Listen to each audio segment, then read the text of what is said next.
So it's July 5th, 2020, human year, 5 p.m. Totally not a vampire. So anyway, I was looking at a book that is online. I think it's the Oxford History of India, Ancient India. Extremely interesting. It's on the internet. It's a free PDF. You can go on there, learn some old Sanskrit words, learn some Hindi words. So I'm going to show you some of the ones that I have because I was practicing my Hindi writing. So we have Puranas, Saisunaga, Nandivardhana, Mahanandin, Mahapadma, Mudra Rakshasa, Chandragupta. That's a great one. Maurya, another great one.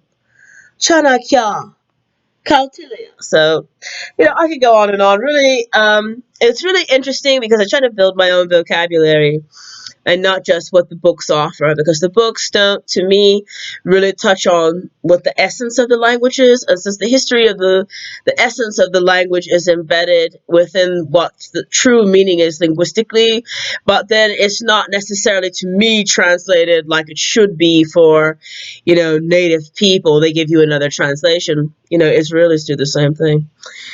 So that's why I love to learn Sanskrit. So what are some other words that I wrote down? um, Mahavira, um, Tirthankara, Vardhamana, Bimbasara, Ajatasatru, Darasaka, Basa, Devadatta. What else? Parinirvana, Vitadipa, Parsanath, Parthavanath, Shanaka Vasa. So that's just some of the stuff I wrote down. I wrote some notes about the early history of India involving Gautama Buddha. Um, I did some notes on Tibet, the Gorkins with Mongolians, and I'm trying to finish a book now about Mongolia that I think is interesting. I would actually like to go there this year soon. What else do I have here? Kanarese, Rigvedic, Kshatriya, Sudras. Savitri, Damayanti, Harivimsa, Vaisyas,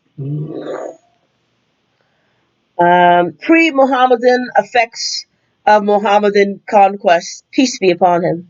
James Buddhist Guptas. Now that's something extremely interesting. I really, really want to dig into the pre-Mohammedan effects of the Mohammedan quest of India. Peace be upon him. So this book, Istanbul, Tale of Few Cities by Benny Hughes, reaches on the very maintenance and foundations of some of the key things that happened in Islam, especially in Istanbul. But what I want to really learn at this point, now that I've dabbled in that, now I want to see what are the pre-Mohammedan effects of Mohammedan conquest. Peace be upon him. So this is interesting to me because I'm thinking, so there's clearly a genetic relationship between both lands. And so, if you can really, nab the DNA that is in India, that's related to the prophet, then you get further into extraterrestrials and you may find coordinates of the original Anunnaki, molecular beings that birthed Hindu civilization. So I would love to read about that. And also, what else am I looking into? Sir Madhava Rao, folk songs of southern India, Tamil studies, Kuravas, Travancore state, the Dravidians, Telugu poets, the history of Sanskrit literature, just a general treatment, Ancient and medieval India, a literary history of India. There's another one I want to look at from 1916, Tilak. Mr. B.G. Tilak temperately expounds an extreme theory in Orion, or researchers and to the antiquity of the Vedas.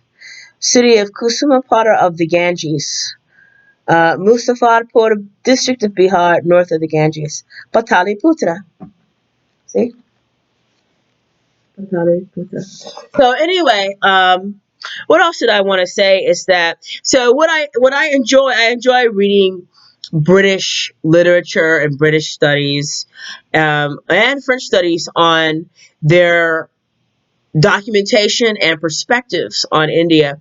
But I also really, really like to dig into the Hindustani perspectives and the factionalized Hindustani perspectives from within India, and not just in English, but in French and German, and more importantly in Sanskrit, because you're not going to get the true meaning of what they want to say to me in another language. To me, it has to be in Sanskrit. It has to be in Hindi, because those are the real, true, natural, vernacular terminologies that are embedded in math, Vedanta, science, and all of that. So you have to really know Sanskrit. So I'm trying to do my best to read college level Hindi at a minimum, some Sanskrit, and try to embed that somehow with my grammar. So it's a little bit harder for me. I've had several brain surgeries. So because I've had neurosurgeries, I have to try to train my brain to, build a glossary and try to use these words. And so I'm trying to look into how I can use these words beyond writing and start to birth them from my own brain. And so I really have to do that. And so that's coming along. But I realize, if you don't use it the way it should be. I want to write Sanskrit poetry. I want to write Sanskrit stories. I want to write Sanskrit essays and research papers. I want to know the key elements of music from a Sanskriti foundational perspective at a minimum, so that I can build upon that, eventually, when this, disaster of COVID-19 is over. So, I really want to really do that and look into other things. So that is my focus. I would love to go to university in India and study ancient history, ancient Hindi literature, and sometimes literature helps you track DNA, track the genetic underpinnings of the earth by looking into literature at a minimum, and then into science. So those are just my thoughts. Kind of rambled on. I just thought I'd share that with you. I also want to look at the hymns of the Rig Veda. And so this is also interesting. I just want to close here with some notes I took from the British book, Oxford History of India. Jain, and I quote, "God is defined as being only the highest, then the noblest, and the fullest in an manifestation of all the powers which lie latent in the soul of man," end quote, anticipating Comte's religion of humanity. So that's where that quote came from. That's the book that they used. And I don't want to say what I think of it, but, the book said in a few lines, it said, oh, so this is Jainism. This is them preparing for the new God, for the new molecular being, for the new extraterrestrial that is going to birth us, that is going to supply us with resources. And so they said, oh. So in my mind, I just briefly shared and said, oh, okay, so then this shows how the inter consensus of maintaining extraterrestrial affairs on a global and galactic level. Okay, study Jainism. You will see that they understand that certain deities who are molecules are descending, right? We are preparing for these extraterrestrials. We're preparing. So, but then it was just interesting.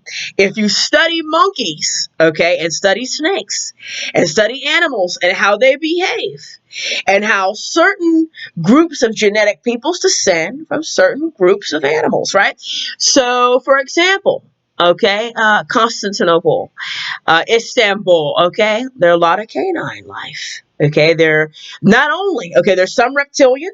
Okay, there's some amphibious. There's a little albino monkey, right? But then there's a horde of black canines, right? Look at Anubis, Book of the Dead. Okay, they're obviously related. This is a branch of Egypt, right? Not only. So what I look at with the jade, I said, oh, okay, so I see something reptilian here. Okay, they're not only speaking of the Prophet Muhammad, and peace be upon him, who is going to descend upon us. The God is defined as the being. So I love to see the related animal psychologies in these philosophies, because animals set up something for the deities to say, oh, okay, so worship you. But really, I'm just, writing liturgies. Hispanics and Irish people did that to Christ. But then Native Americans. But then Christ is supposedly Shibalban, they say. So, but which means what? He's extraterrestrial. So I'm not saying he doesn't have animal features. Okay, but he's definitely from another planet. Minimal. Okay, so I thought that was interesting, because then you see the relationship between the devotees and the one they say they're going to worship. Now, I'm not criticizing Hindustani people. I'm not criticizing. I don't want to be disrespectful. I'm not saying that Jain people didn't really believe in their God. That's not what I'm saying. Okay, but what I see in the philosophy is something that I saw with Celtic peoples. Okay, who Druids, some Druids who also descended from Indians, descended from Hindustani people, somewhat. They did. And they didn't like it when they were taught to be Christians. They didn't like it. They didn't want to be Christians. They didn't want to be Muslims either. Okay? They didn't want to be any of that. And I'm not saying that the DNA is not embedded, but we can see through how they approach things in their original Celt liturgies, when they did have black skinned fathers, and black skinned grandmothers, some of whom they did worship in India and in Africa. And that they will tell you they did. They did it. You have a mode where you say, okay, I'll do this. I'll do this facade in front of you, but deep in my heart, I'm going to prepare an attack. And a monkey would do that, wouldn't they? I'm not to say Irish people are monkeys, but they do know they're monkey related. Study Irish music and you will understand that they know they're related to apes. So anyway, I thought I'd share that with you briefly, and work on your reading list, see what you can find. It's not a theory. So I'll just leave it at that. Anyway, have a great day.